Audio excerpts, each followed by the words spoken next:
안디옥 교회에 선지자들과 교사들이 있으니 곧 바나바와 니게르라 하는 시므온과 구레네 사람 루기오와 분봉왕 헤롯의 젖동생 마나엔과 및 사울이라. 주를 섬겨 금식할 때에 성령이 이르시되 내가 불러 시키는 일을 위하여 바나바와 사울을 따로 세우라 하시니 이에 금식하며 기도하고 두 사람에게 안수하여 보내니라.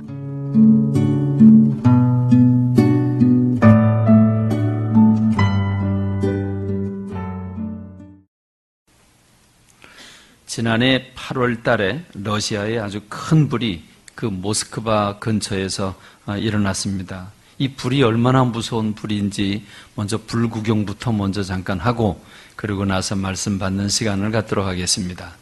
우리 불 구경 좀 시켜주세요. 네.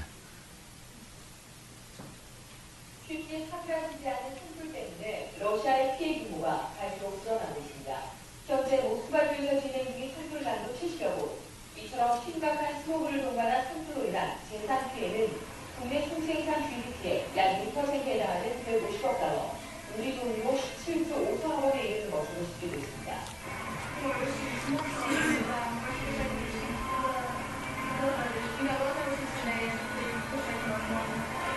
현재 언론에 따르면 이는 지금까지 산불 진화에 투입된 직접 비용과 경제에 미칠 단기 피해만을 잠정 집계한 것으로 최종 피해액은 올해 말에나 산정할 수 있을 것으로 보입니다.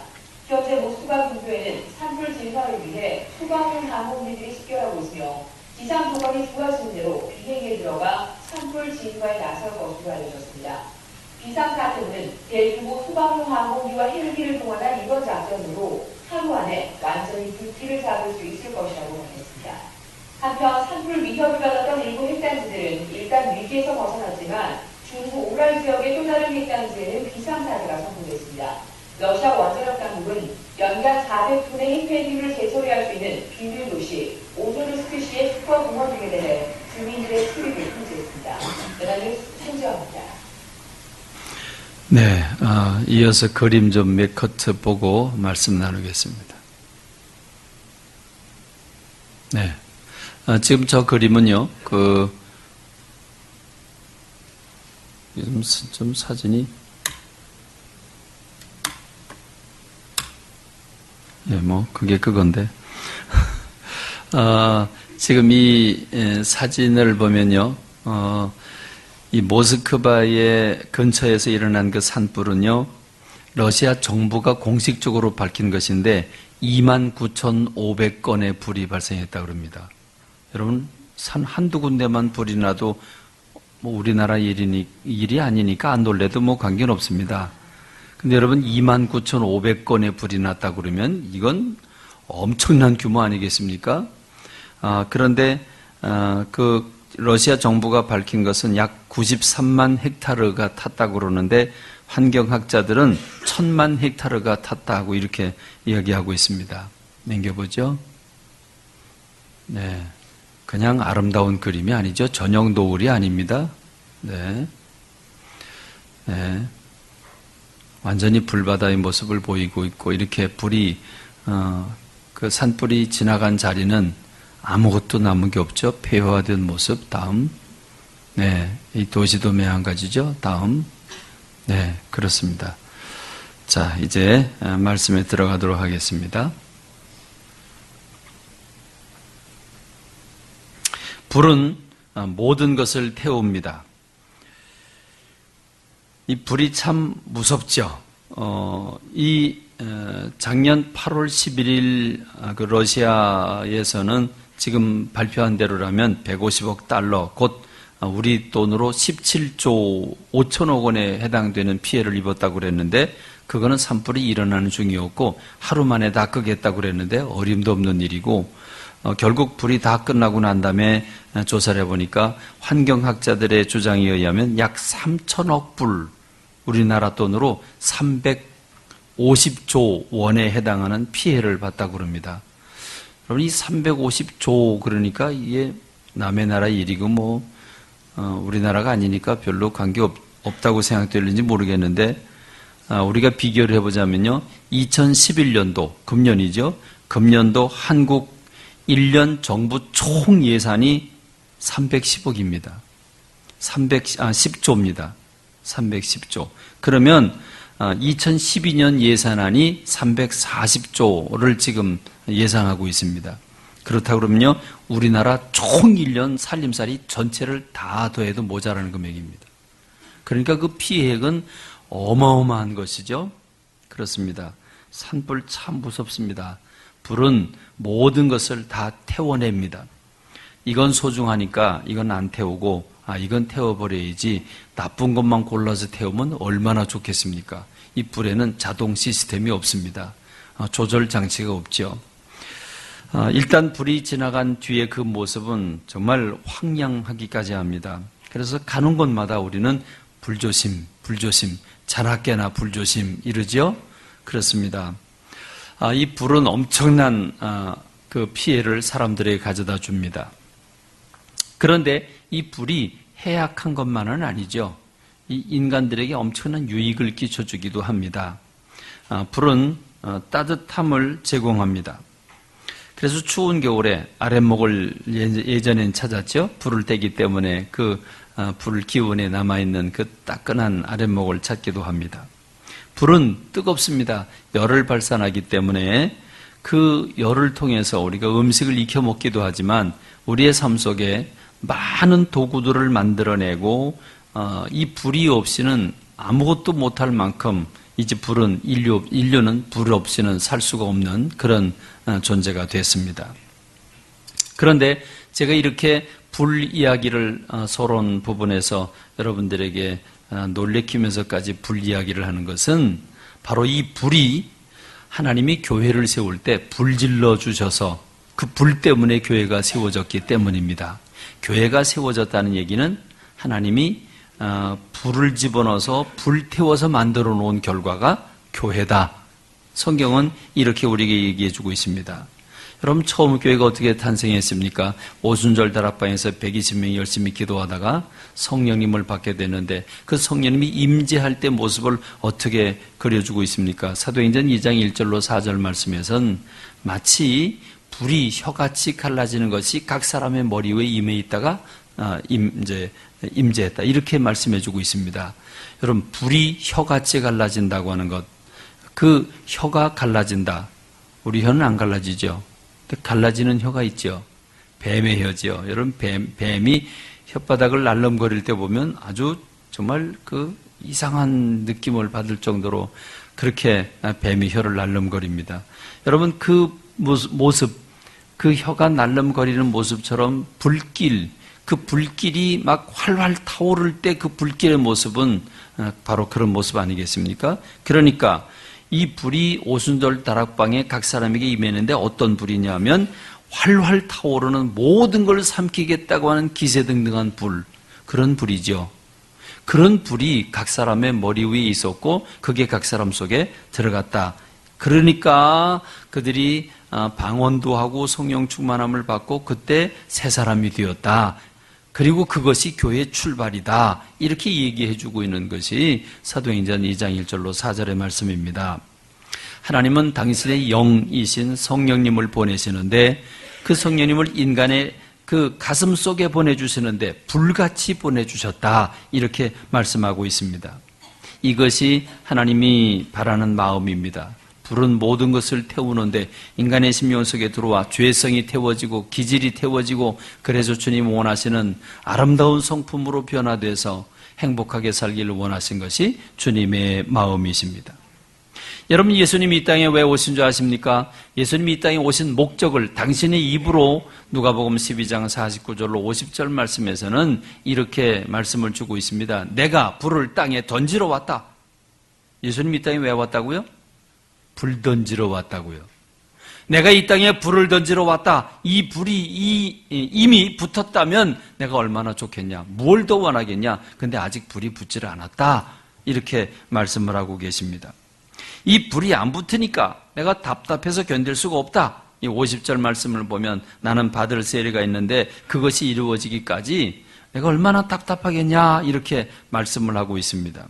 현대인의 성경을 보면 나는 나는 고난의 세례를 받아야 된다. 이것이 이루어질 때까지 내가 얼마나 답답하겠느냐. 이렇게 말씀하고 있는 부분입니다. 여러분, 이것은 예수님이 십자가를 지시고 부활하신 다음에 승천하시죠. 그 다음에 예수님 대신 성령님을 오순절 따라 보내주시는데, 요 기간 주님이 십자가 지시고 죽으시고 부활하고 승천하셔서 성령님이 임하시는 그 기간 동안을 그걸 답답해서 못 참고 기다리겠다, 못 기다리겠다, 답답해서 견딜 수가 없다, 이렇게까지 말씀하고 계십니다. 여러분, 예수님이 이 땅에 불을 던지면 어떻게 될까요? 지금 우리 학생분들 앉아있는 모습이 좀 약간 멀커덩하게 앉아있어요. 딴 생각하고 앉아있고 그냥 여기 보고 저기 보고 고개 숙이고 있는데, 지금 우리 학생들 뭐 학생들 할 것 없이 성가대를 비롯해서 우리 모두에게 불이 나한테 붙었다. 그럼 어떻게 될까요? 불이 붙었다. 네? 다 죽기 이전에 뜨거워서 펄펄 뛸 거 아니겠습니까? 뜨거워서. 여러분, 이 옷에만 불이 붙었다. 그러면 집어던지고 얼른 그렇게 해서 화상만 살짝 입고 말겠지만, 불이 내 가슴 속으로 들어왔다. 그럼 어찌 되겠습니까? 여러분, 예전에 우리 어린 시절에 부흥 강사님들 말씀을 받아보면 영락없습니다. 부흥 강사님들이 그럽니다. 산에 가서 산기도를 하면서 산 꼭대기부터 커다란 불덩어리가 굴러오는데 자기한테 와서 굴러 떨어지고, 자기가 그 불덩어리를 맞으면서 눈바닥 위에서 떼굴떼굴 굴러가면서 뜨거워 하면서 그 불 세례를 받았다고 이야기를 하죠. 그러고 난 다음에 자기가 능력의 사람이 됐다. 이런 고백들을 우리는 수없이 들었습니다. 그렇습니다. 여러분, 이 불세례를 받는다는 것, 이건 무엇을 의미할까? 오순절 다락방에 120명이 성령의 불을 받았다는 것은 무엇을 의미할까? 이것은 그들이 가지고 있던 죄성과 인간의 기질이 다 불태워 없어졌다는 걸 말합니다. 불은 부딪히는 대로 내 옆에 있든지 앞에 있든지 불이 갓 닿는 모든 것들은 인정사정 없이 다 태워버립니다.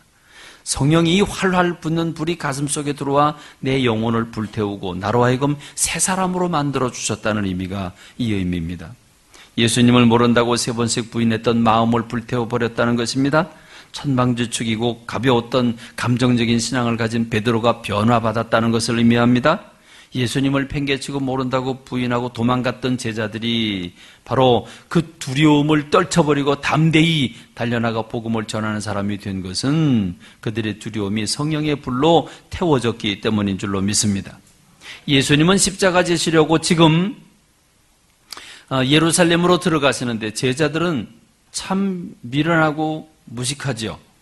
예수님이 곧 왕이 되는 줄로 알고 누가 높은 사람 될 것인가, 그리고 도토리 키재기 하듯이 쌈박질하고 있는 그 상황이 연출되던 바로 그들, 그런 인간적인 생각으로 가득했던 그들이 성령의 불을 받고 그런 생각들을 다 태워버리게 되는 그런 사건을 의미합니다.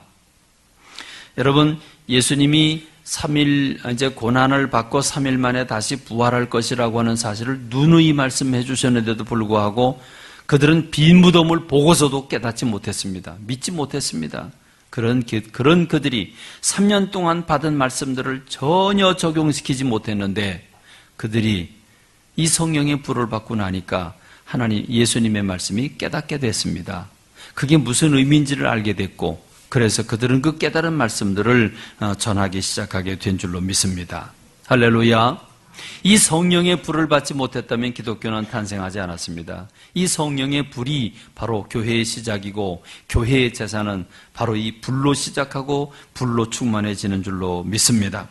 인간적인 생각, 죄성, 그리고 모든 기질과 두려움과 이 부적절한 모든 것들이 다 태워져서 주님의 온전한 제자들로, 주님의 온전한 사람들로 변화받을 수 있었던 것은 바로 이와 같이 성령의 역사가 이 불같이 일어났기 때문인 줄로 믿습니다. 이것을 우리는 새 사람이 됐다 또는 거듭났다 이렇게 표현합니다. 모든 사람들은 이 불세례를 받아야 됩니다. 그래야 진정한 크리스찬으로 거듭나게 됩니다. 우리는 예수님을 믿을 때 물세례를 받습니다. 물세례도 중요하지만 불세례를 받아야 합니다. 이 불세례를 받지 못하고 신앙생활을 하면 이게 신앙이 형식적으로 전락할 수밖에 없습니다. 신바람 날 일이 없습니다. 살아계신 하나님이 아닙니다. 자기 생각을 가지고 교회 나와서 공동생활을 하긴 하지만 그것은 자기 생각을 아주 분명히 가지고 신앙생활하기 때문에 늘 다툼과 분열만 일어나게 되게 돼 있습니다. 나만 알아달라고 그러고 자기 하는 일은 다 옳아서 자기 의에 빠지게 됩니다. 그리고 사람들 앞에 서는 걸 좋아하고 신앙은 외식하고 침체로 벗어들 수밖에 없는 것, 그것은 성령이 불받지 못한 크리스찬들에게서 일어나는 일입니다. 이 성령의 불로 나를 태워서 내 생각과 내 기질이 죽어야 되는 줄로 믿습니다. 세상적인 가치나 세상적인 방법이 다 불태워 없어져야 되는 줄로 믿습니다. 그래서 주님으로부터 다시 지음받음을 받고 주님이 주신 힘과 불과 그 열정을 가지고 세상을 살아가는 것, 이게 불받은 주님의 사람들인 줄로 믿습니다. 그래서 갈라디아서 2장 20절 말씀은 이렇게 이야기합니다. 내가 그리스도와 함께 십자가에 못 박혔나니 그런즉 이제는 내가 사는 게 아니고 내 안에 계신 그리스도께서 사시는 것이다 그랬습니다. 지금까지는 내가 내 인생의 주인이 되었는데 내가 다 불태워 없어지고 다 죽고 난 다음에 이제는 내 안에 그리스도가 계시고 그리스도가 내 인생의 주인이라고 하는 것, 주님께서 가라면 가고 오라면 오는, 주님이 주신 복을 받고 누리고 기뻐하고 감사하고 살아가는 주님의 사람이 되는 것을 의미하는 줄로 믿습니다. 그래서 세례 요한은 요단강에서 사람들에게 물로 세례를 주면서 이 물 세례가 온전한 게 아니다, 그러면서 예수님을 이렇게 소개합니다. 마태복음 3장 11절에서 나는 너희로 회개하기 위하여 물로 세례를 베풀거니와 내 뒤에 오시는 이는 나보다 능력이 많으시니 나는 그의 신을 들기도 감당하지 못하겠노라. 그는 성령과 불로 너희에게 세례를 베풀 것이라, 이렇게 말씀하고 있습니다. 그렇습니다. 불 받으면 뜨거워집니다. 불 받으면 못 말리는 열정이 생깁니다. 이 불 받으면 따뜻한 사랑이 됩니다. 그래서 이 따뜻한 사랑의 사람이 돼서 가는 곳마다 그 따뜻함이 다른 사람에게 번전하고 그 열정이 번전하고 번져나서 주님의 사람들 때문에 가는 곳마다 불같은 성령의 역사가 일어나게 되는 줄로 믿습니다. 주님의 생각을 품게 됩니다. 내 생각이 아니고 주님의 마음을 품게 되고 다른 사람을 품에 안으면서 함께 울 줄 알고 동정하고 연민하는 사람으로 바뀌게 되는 줄로 믿습니다. 그런 사람들이 모여서 대화를 나누고 그런 사람들이 모여서 서로 격려하고 용기를 주면 거기가 바로 천국 아니겠습니까? 그게 바로 교회입니다. 그래서 네 것과 내 것의 구분이 없는 많은 현자들이 그렇게도 사모하고 만들려고 했던 이상국가는 바로 이 성령이 불받은 초대교회 성도들이 만들어낸 줄로 믿습니다. 그래서 예수님의 소원은 내가 이 성령의 불이 활활 이 땅에 붙기를 바라서 이 땅에 불 던지러 왔다, 이렇게 말씀하고 계시는 것입니다. 주님은 그 정도로 내 소원은 불 받는 것, 이거 외에는 다른 게 없다고 말씀하실 정도로 성령의 세례, 성령의 불 받는 것을 원하셨습니다. 여러분, 이 불 받으시기를 주님의 이름으로 축원합니다. 성령의 불을 받읍시다. 성령의 불로 내 죄가 태워져야 합니다. 내 기질이 태워져야 합니다. 그래서 온전한 주님의 사람이 되어서 주님이 주신 기쁨을 가지고 열정으로 살아가는, 또 생기가 넘치는 여러분들이 되시길 주님의 이름으로 축원합니다. 이 불은 번지는 성질이 있습니다. 만나는 그 무엇이든지 다 태우는 역할을 합니다. 아주 고약한 성질이 있습니다. 옆에 있는 것은 무엇이든 다 태우고 마는데, 강릉 영동 고속도로 주변에 불이 났었죠. 산불이 났을 때 여러분, 그 산불이 그 넓은 고속도로를 훌쩍훌쩍 껑충껑충 뛰어넘으면서 불이 막 번져 나갔다고 그럽니다. 운전하던 분들이 그걸 다 봤다고 그러죠. 여러분, 이 불은요 바람을 타고 훨훨 날아다닙니다. 여러분, 이 불의 위력은 참 대단합니다. 어떻게 하든지 이 불은 번지게 만드는 것이 이 불의 위력입니다. 바로 이 불, 성령의 불도 똑같습니다. 이 성령의 불은 번집니다. 이 부분에 대해서 사도행전 1장 8절에서는 이렇게 말씀을 주셨죠. 오직 성령이 너에게 임하시면 너희가 권능을 받고 예루살렘과 온 유대와 사마리아와 땅끝까지 이르러 내 증인이 될 것이다. 여기서 말하는 권능은 두나미스라고 하는 다이나마이트가 터지는 폭발력을 가리키는데 이게 성령의 불 아니겠습니까? 이 성령의 불 기운이 모든 것을 태우게 되는데 먼저는 내 삶의 자리 예루살렘이죠. 그래서 예루살렘으로부터 이 불길이 땅끝까지 번져나간다고 하는 것을 말씀하고 있습니다. 여러분, 성령이 가는 곳마다 이 놀라운 역사가 일어납니다. 술주정뱅이가 술을 끊고 주님의 사람으로 변화돼서 복음 전하는 사람이 됩니다. 담배 피던 사람이 어느 날 성령님이 임하시게 되면 담배 맛이 써져서 다시는 마실 수 없는 사람이 돼버리고 맙니다. 여러분, 온갖 죄와 온갖 연약한 것들이 이 성령의 불길로 다 태워지게 되고 샘을 얻고 기쁨을 얻고 전혀 다른 사람으로 변화돼서 새 삶을 살게 되는 것, 이것이 예수님 믿는 것인 줄로 믿습니다. 이것은 바로 나와 내가 살고 있는 예루살렘, 그리고 그 나라 온 유대, 그리고 이것은 그 혈통과 사상과 문화를 건너뛰어서 사마리아까지, 그리고 국경을 넘어서서 땅끝까지 번지게 되는 것, 이게 불의 성격입니다. 불은 어떤 것도 이건 사상이 다르니까, 이건 문화가 틀리니까, 이건 혈통이 다르니까 아닙니다. 어떤 것도 만질 것 없이 다 닥치는 대로 불태워버리는 것이 불의 기질인데 성령의 불길이 닿는 것마다 이렇게 변화시키는 능력이 나타나게 되는 줄로 믿습니다. 여러분, 우리가 사도행전을 보면 그 구조를 볼 수 있죠. 사도행전은 이 성령의 불길이 어떻게 번져서 땅끝까지 가는가 하는 과정을 보여주고 있는데 사도행전 1장부터 5장까지는 이 복음이 예루살렘에 머물러 있는 그런 모습을 볼 수 있죠. 여러분이 베드로가 설교하니까 그 무식한 베드로가 설교를 했는데 3,000명이 돌아오고 5,000명이 들어오고 딱 그거로 끝난 게 아니라 날마다 구원받는 사람의 숫자가 늘어났다, 이렇게 말씀하고 있습니다. 그래서 예루살렘 교회가 빠글빠글거리면서 부흥했습니다. 자, 그러자 사도행전 6장과 7장은 스데반이 이제 돌세를 받으면서 순교를 당하는 일이 생기게 되고 그래서 예루살렘에 핍박이 오게 됩니다. 그래서 핍박을 받으니까 목숨 살자고 예수님 믿는 사람들이 산지사방 이스라엘 전역으로 도망을 가게 되는데, 도망간다는 이야기는 한마디로 말하면 이 불덩어리를 가지고 다른 사람에게 불을 전하는 격이 되지 않겠습니까? 그러므로 사도행전 8장 1절에서 보면 사울은 그가 죽임당함을 마땅히 여기더라. 그날이 예루살렘에는 교회에 큰 박해가 있어 사도 외에는 다 유대와 사마리아 모든 땅으로 흩어지니라. 그래서 이 복음 온 유대로 흩어지게 되고 이 복음이 사마리아까지도 넘어가게 됩니다. 이스라엘 사람들은, 유대인들은 이 사마리아 사람들을 상종치도 않았습니다. 그러나 복음의 불길은 그들도 끌어안습니다. 그래서 빌립이 성령이 충만해서 사마리아에 들어가서 그 성에 큰 기쁨이 있더라, 이렇게 말씀해주고 있습니다. 그리고 나서 사도행전 9장부터 12장까지는 이 복음이 이방인에게 번지는 이야기인데, 이방인의 대표라고 할 수 있는 백부장 고넬료가 기도하다가 베드로를 초청하게 되고 그래서 부흥회를 열게 되는데, 그 오순절 다락방에서 받았던 성령의 충만함이 이 고넬료의 가정에서 베드로가 설교할 때 똑같이 일어나는 모습을 보고 베드로가 기절초풍을 하죠. 이방인들에게도 성령의 불길이 똑같이 전해지는구나. 이 보고를 받은 예루살렘 교회가 까무러치죠. 그러냐?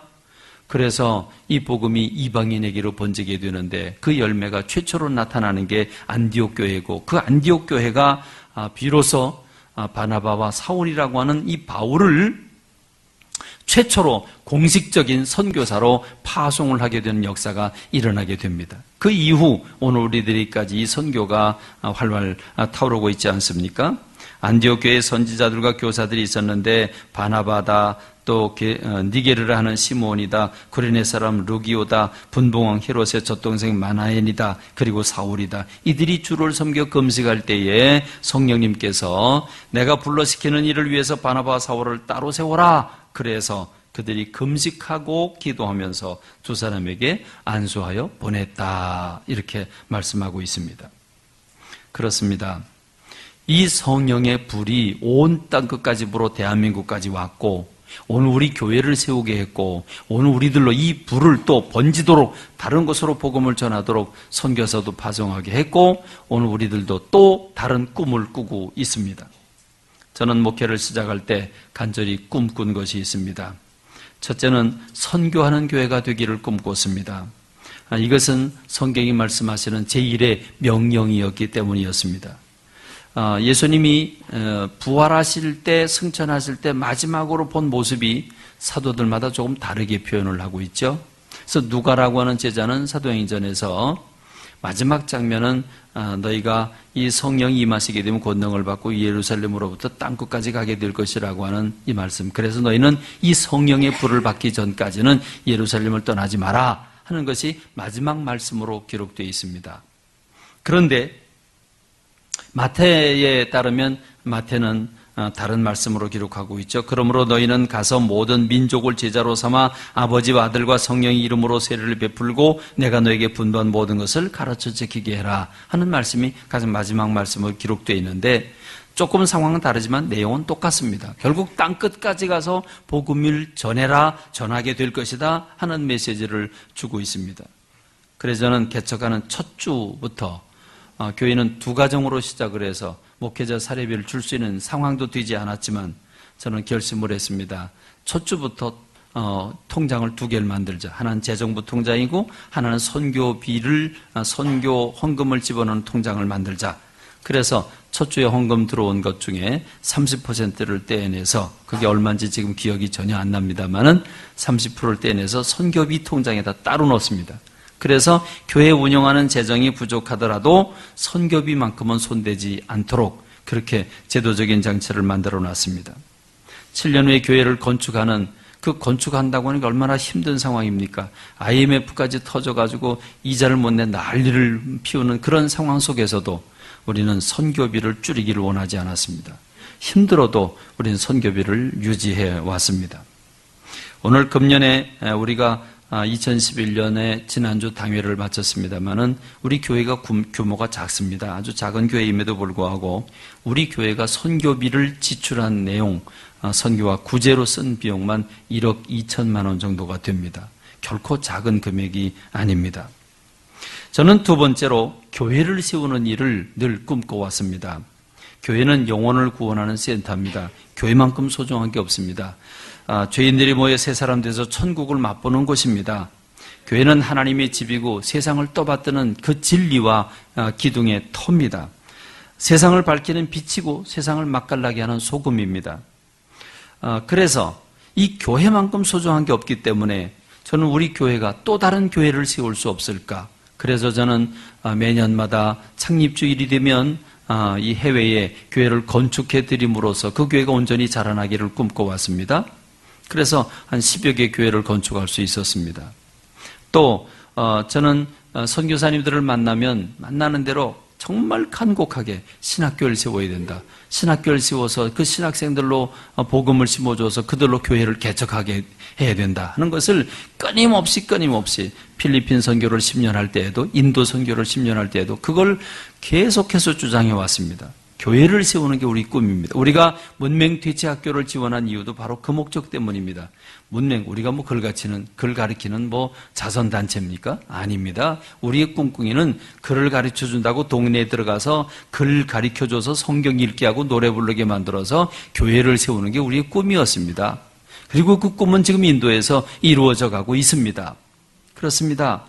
그래서 오늘 우리는 비록 두 가정으로 시작을 해서 언제 부흥할지 전혀 약속된 것도 없고 감을 잡을 수도 없지만 교회를 부흥하면 저는 교회를 개척하겠다고 하는 게 꿈이었습니다.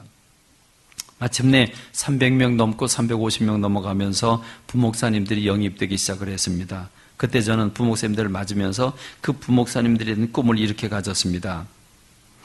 지금은 300명, 350명이 모이는데 예배 참여 인원이 500명 되는 날, 500명 되는 바로 그 시점, 그때 우리 교회 와서 수고한 부목사님들 먼저 온 순서대로 교회를 한 명씩 개척해 드릴 것이다 라고 하는 게 제 꿈이었습니다.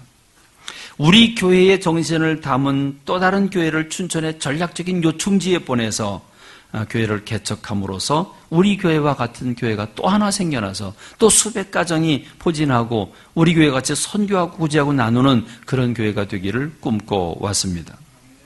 그래서 500명 넘는 날, 500명 넘는 그 시점, 오신 부목사님들 순서대로 교회를 개척하되, 여러분 이 교회를 개척하는 일은 결코 쉽지 않습니다.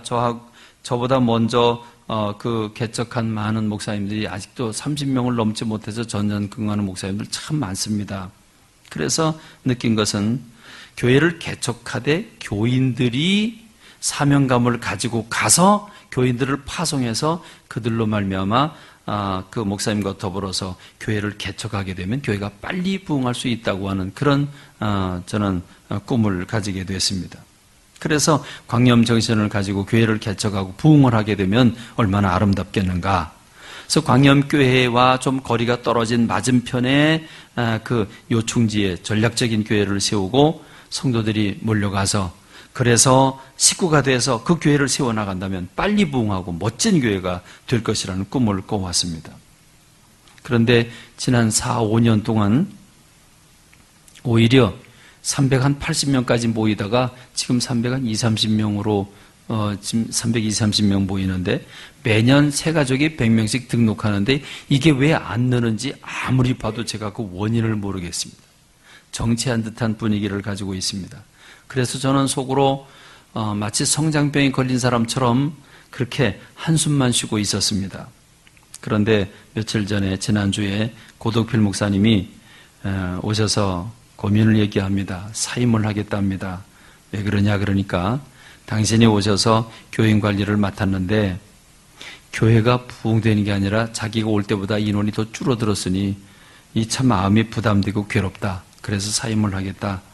그래서 그러면 다른 교회를 알아봤냐 그랬더니 6개월 동안 알아봤는데 갈 데가 없다. 그래서 어쩌면 좋겠냐, 개척을 하겠다. 뭘 갖고 어떻게 개척을 하겠냐, 방법은 없다. 근데 하겠다. 여기 머물러 있는 건 아니다라고 생각한다. 그래서 그 말을 듣고 마음이 많이 아프고 고민을 했습니다. 그래서 저는 비록 교회는 부흥하지 못했지만 그럼에도 불구하고 선한 마음으로 원래 가졌던 마음, 우리 고목사님 오실 때부터 교회가 막 부흥해서 350명에서 한 500명 늘어나면 그 다음에 한 150명 정도 교인이 몰려가서 교회를 개척하고, 그래도 우리는 한 350명 되고, 그러면 이 여러분 150명의 교인이면요 춘천에서 큰 교회입니다. 그럼 그 교회는 그 교회대로 엄청나게 부흥할 수 있는 교회가 되고, 그래서 그런 그림을 그렸는데 그 그림이 안 됐어요. 안 돼서 이걸 어쩌고 있나 그러는데 고목사님이 얘기를 들으면서 우리 장로님들하고 안을 꺼내면서 계획을 세우게 됐습니다. 그래서 저는 교회를 분립해서 개척을 하자. 우리 교인들을 파송을 해서까지라도 교회를 또 하나 세워서 우리 교회 같은 교회를 만들자. 여러분 지금 현재 인원이 한 300명, 한 20, 30명 모이기 때문에 저는 부담이 많이 됩니다. 더구나 고 목사님이 인기가 있잖아요. 설교 말씀도 잘하고 워낙 성품도 좋고 사랑이 많아서 인기가 많아요. 저는 좀 사랑이 많이 부족하고 그래갖고 좀 불안하죠. 교인들이 다 몰려가면 어떻게 하나. 이게 부담이 있는데 그럼에도 불구하고 주님이 원하시면 이 일을 하자. 그리고 장로님께 안을 꺼냈더니 저보다 장로님들이 마음이 더 넓어요. 그래서 기쁘게 개척을 찬성하고 5천만 원의 개척 자금을 우리가 지원해 드리자. 그리고 교인들도 파송하자. 장로님들 그릇이 얼마나 넓은지 다 좋대요. 정건호 장로님만 안 계셨죠 그때? 다들 찬성하셨어요. 그래서 좋다 그럼 그렇게 하자. 이게 내 꿈이니까 그렇게 하자. 그래서 은근히 걱정이 됩니다. 장로님들 다 몰려가면 어떻게 되나. 이 교인들 다 가면 저는 어떻게 되나. 그랬더니 집사람이 참 또 집사람이 또 대단한 믿음이에요. 그랬더니 여보 우리가 개척 시작할 때 2가정으로 시작했는데 뭐가 두려우냐? 뭐가 두려우냐? 그러니까 하나님이 지금까지 부어주셨는데 역사 안 하시겠냐? 그러니까 걱정하지 말고 하자. 그래서 우리가 고 목사님께 부탁을 했습니다. 당신이 개척하는 거 아니다. 주체가 우리가 되겠다. 광염교회가 개척하겠다. 광염교회가 개척하는데 필요한 사람이 당신이다. 그 당신을 파송할 테니까 우리가 교회를 개척을 하고 우리가 예산을 밀어주고 모자라는 것만 당신이 조금 보태라.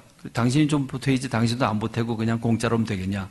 그러니까 우리가 주체가 되고 우리가 장소를 알아보고 우리가 사람을 파송하되 당신을 파송하겠다. 그렇게 해서 우리 교회가 창립 20주년 만에 우리 교회가 우리 교회와 같은 똑같은 교회를 또 하나 세우자 하는 이런 슬로건을 가지고 마침 금년이 창립 20주년 지난 지 이제 한두 달밖에 안 되지 않습니까?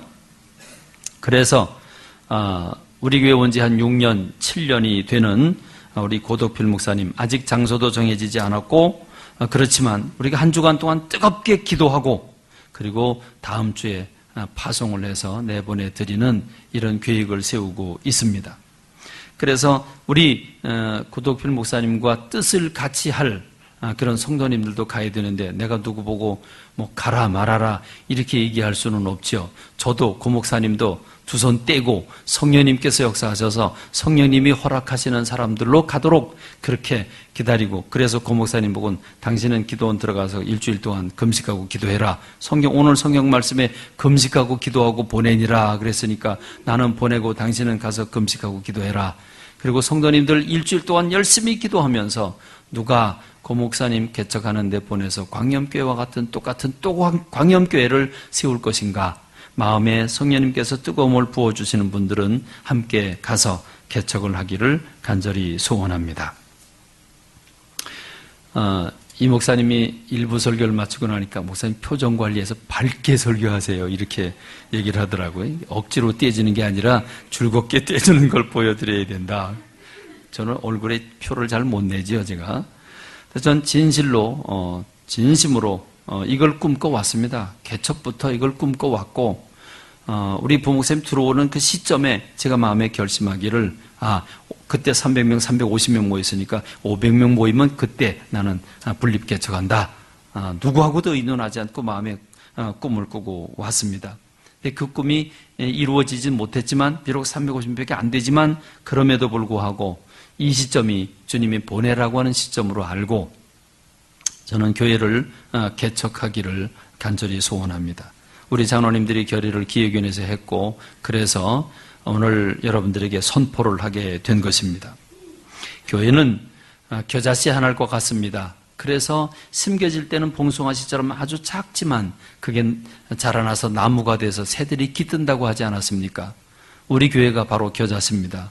2가정으로 시작을 해서 20년 만에 수백 가정이 모여서 정말 나무가 새들이 깃드는 것처럼 그렇게 깃들고 지난 20년 동안 우리 교회를 통해서 많은 교회가 세워지고 또 미션 스쿨이 세워지고 많은 영광을 하나님 받으신 줄로 믿습니다. 그렇기 때문에 이제 우리는 다시 이 사도행전 13장에 나오는 말씀처럼 파송할 때가 됐다고 생각을 하고 이제 개척을 여러분들에게 선포하는 바입니다. 그러므로 이제 한 주간 동안 저는 여러분들에게 특별 새벽 기도를 하기를 권고합니다.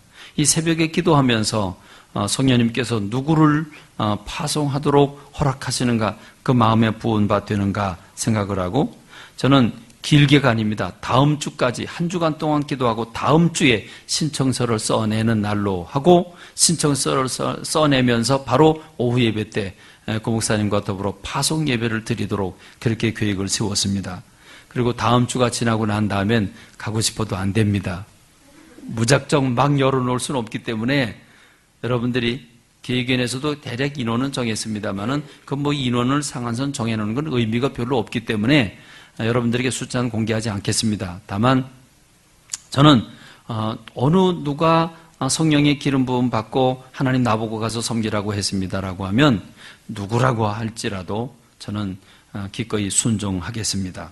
축복하고 보내드리도록 그렇게 마음을 먹고 기뻐하면서 보내드릴 그런 마음을 갖고 있습니다.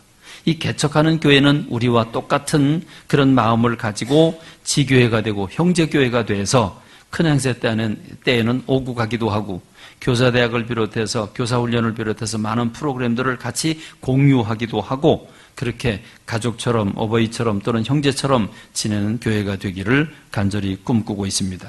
이렇게 되면 우리 광염교회 하나가 하는 일을 우리가 하나가 다 하지 못하는 일을 2개가 돼서 또 우리 선교직이 바로 이 후평동 바로 이 부근인데 좀 전략적인 요청지로 맞은편 쪽에 그 교회를 정하게 되고 거기서 또 수백 가정이 만들어지면 우리 교회 하나가 감당하지 못하는 일을 두 교회가 합하게 되면 어마어마하게 많은 일을 감당하게 되는 줄로 믿습니다.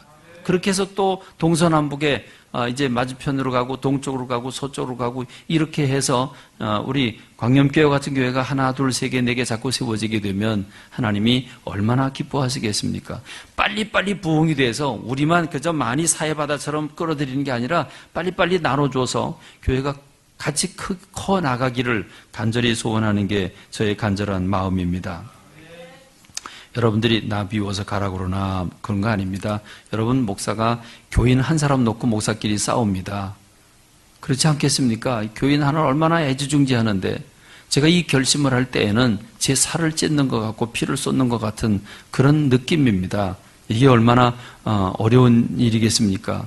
그러나 하나님이 기뻐하신다면 그리고 더 큰 열매가 맺어진다면 해야 되지 않겠냐 하는 것이 저의 마음입니다. 그런 마음을 여러분이 읽어주시길 바라고, 우리가 건강을 얻는 최고의 비결은 우리 몸속에 있는 피와 세포들이 제 역할을 감당하는 겁니다. 그런데 문제는 무엇입니까?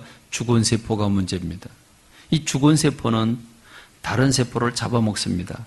여러분, 우리 혈액 속에, 혈액 안에, 이 피 안에 이 핏줄을 타고 흘러다니면서 장에 붙으면 그러면 그 죽은 피 남아있는 이 쓰레기, 이 영양분이, 그게 바로 이 죽은 세포가 결국은 질병을 일으킵니다. 장에 가서 붙으면 뭐 장암이 되고, 뭐 여러분 간에 가서 붙으면 지방간이 되고, 다 이런 식으로 해서 이 죽은 세포가 문제를 일으키게 됩니다. 그러나 살아있는 세포는 분열합니다. 살아있는 세포는 하나가 두 개가 되고, 두 개가 네 개가 되고, 네 개가 여덟 개가 되고, 계속해서 세포 분열을 일으킵니다. 그렇습니다. 우리 교회가 이렇게 분열을 일으켜서 살아있는 교회가 두 개로 나뉘어져서 또 영광을 돌려드린 이 일을 하나님 무척 기뻐하시리라 확신합니다. 갈릴리 호수는 물을 내려보내서 썩지 않습니다. 그 맑은 물에 많은 물고기가 헤엄쳐 다닙니다. 그러나 사해바다는 갈릴리 바다가 주는 물을 받기만 했지 내보내주지 않습니다. 그래서 거긴 물고기 한 마리도 살 수 없는 짜디짠 그런 염해가 되고 말았습니다. 오늘 안디옥 교회가 바나바와 사울을 세워서 최초의 선교사로 파송을 하게 되는 그런 공식적인 선교사 제1호 선교사가 탄생하게 되는데, 여러분, 우리가 이제 금식하며 기도하고 두 사람에게 안수하여 보내니라 그런 것처럼 저는 다음 주 한 주간 동안 집중적으로 기도하고 다음 주에 결단하고 파송 예배를 드리면서 또 하나님 보내시는 그런 성도님들이 함께 어우러져서 한 마음이 돼서 기쁨으로 멋있는 교회가 또 하나 탄생하기를 간절히 소원합니다. 한 주간 동안 열심히 교회 개척을 위해서 기도하시는 여러분들이 되시기를 바랍니다. 교회 개척을 위해서 우리의 지갑도 열어야 합니다. 고도필 목사님을 위해서가 아니라 하나님의 나라를 위해서 지갑도 좀 열어서, 이제 성탄절도 있고 송구영신 예배도 있고 많이 있지만 그럼에도 불구하고 해야 되겠다. 그래서 저는 다음 주에 여러분과 함께 이 교회 개척을 위한 헌금을 드리는 시간을 갖기를 여러분에게 요청을 하고 또 부탁을 드립니다. 다른 헌금 드리는 것처럼 하지 말고 좀 결단하고 여러분이 기쁨으로 이 5천만 원 이상의 자금이 만들어지길 소원합니다. 그래서 5천만 원을 넘어서는 금액이 1억이든 뭐 얼마든 다 밀어드리는 조건으로 하고, 5천만 원이 안 되면 그러면 교회가 빚을 내서라도 그 5천만 원을 채워서 개척을 하도록 돕는, 그렇게 하고, 또 성도님들이 함께 파송받아서 가면 그분들이 헌금을 또 십시일반해서 이제 신앙생활을 하게 되면 아마 교회를 운영하는 일에는 어려움이 없을 것이라 이렇게 판단을 합니다. 하나님께서 이를 기뻐 받으시고 여러분들이 기쁨으로 수용해 주셔서 헤어지는 아픔도 있겠지만 하나님의 영광이 드러내는 그런 아름다운 교회가 되기를 간절히 소원합니다. 기도하겠습니다.